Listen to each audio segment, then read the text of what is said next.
guys, welcome to Milky's Gaming News, where I talk about what happened in the industry in the past few days. We're going to try something a bit different today. I'm going to try change it up a little bit. Tell me what you think, if you prefer the old format, if you prefer the new format, etc. after the video in the comments below. So let's get started. We're starting with consoles today. Let's reverse it up a bit.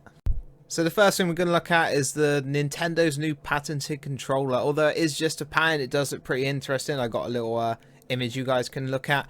As you can see, it's a handheld console. It's a standalone sort of thing, so it's not an add-on to the NX or anything. So it might be the new next Nintendo, but it is just a patent, so it's just rumors at the minute. But it's interesting to see their new designs and what they're thinking of doing. The Xbox 2 has sort of been announced, with Phil Spencer being asked about whether they're going to move on to different sorts of platforms or whether they're going to stick onto the Xboxes, and he basically just confirmed that they're going to stick with the Xboxes.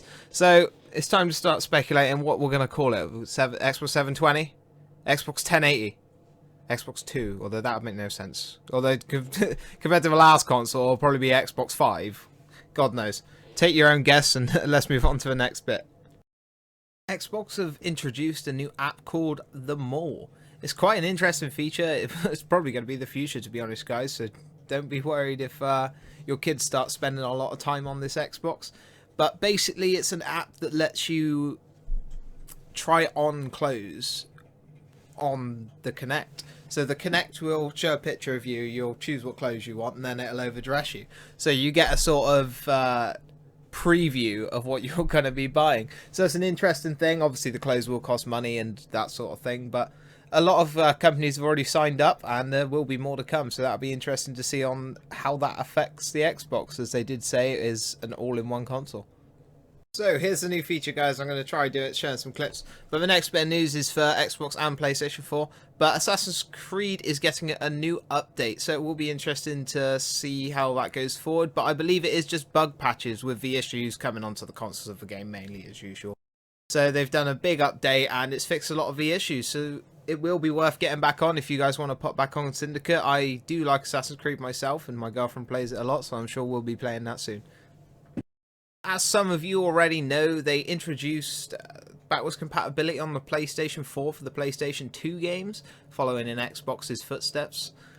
But they're getting some issues with the European side where they're just not getting the frame rate. They're using a technique called frame bending, which is, from what I understand, is basically where they use the two previous frames, or X amount of previous frames, to create a third frame. So it's obviously a flawed technique, but I think it could work if they just put a little bit more effort in, or just up the frame rate. I'm not sure what the issue is at the minute. Hopefully they fix it, but if you're looking at getting these previous games, you're better off getting the US versions, as they were made in 30 frames per second rather than 25. So guys, a bit of fun news for you is that Carly Rae Jepsen has released a song called Run Away With Me in Simlish, and yeah, you did hear me right, in Simlish. So it's for the new Sims 4 game, and it's not a bad song, to be honest. I listened to it all the way through, and it is a good idea to bring in these singers. It widens the audience a little bit. You might get some Carly Rae Jepsen fans buying The Sims 4 for that reason, or even just researching The Sims 4. So it's a good marketing idea. You see a lot of things with this, like Black Ops brought in Kevin Spacey, and it's becoming more of a thing to make these games more cinematic and more immersive, with real world people being featured in it.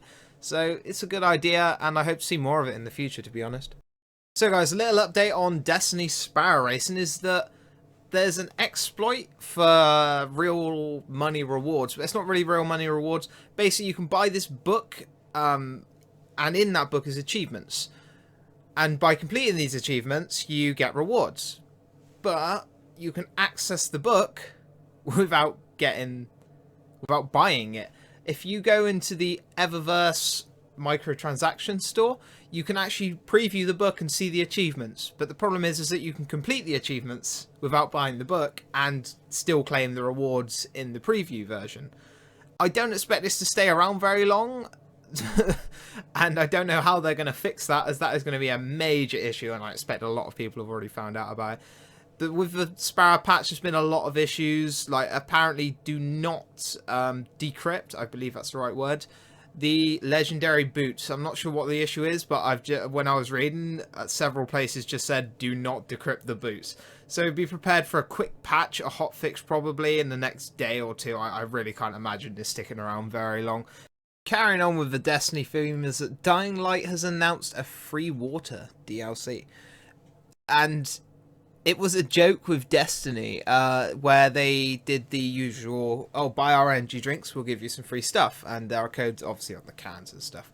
So what Dying Light did, or Techland, the developer, they did a drink water, get DLC. Obviously, you don't, well, you can buy water, but they've done it with glasses. So if you send a picture of yourself with a glass of water, drinking it, they will send you free DLC, which is an extra mission, a quest. I'm not sure how large the quest is. This is actually footage from the expansion, as it is in the expansion. New parkours and a blueprint. So you get all that for drinking water. It's a really good deal. It's a good idea, to be honest, but it's kind of weird. I wonder how they're going to keep track of all these people drinking water for free content. EA has announced that they are going to be moving into esports, which is interesting, and I'm going to have to read this quote, but they have announced that Peter Moore has moved into a new role of Executive Vice President and Chief Competition Officer for EA. And they're going to be leading it into a new sort of direction. Good move from EA, but we know their reputation, so I wouldn't expect much from it. But they've announced there is going to be an esports competition, so it'll be interesting to see the rules they implement to balance the size and things like that. An interesting move from DayZ is that they've allowed you to monetize your servers. For people who don't know what that means, basically you're allowed to charge money for things. But don't worry too much, they're not allowed to charge for anything which gives an advantage in-game. So you're not allowed to buy money, you're not allowed to buy guns, you're not allowed to buy cars, parachutes. Basically you're not allowed to buy anything in the game. You're only allowed to buy aesthetics or things that the server themselves have added with mods. So it's going to be interesting. It is only a test run till May 31st of 2016. I think it's a good idea. I do like when servers are allowed to make a living effectively and pay to cover their own costs. So I like the idea, and it is only a test run, so if it affects it too much, they will remove it. So guys, recently Steam introduced the Steam Mobile Authenticator. Apparently hacking is a much bigger issue than originally thought, with up to 77,000 accounts are hacked every month.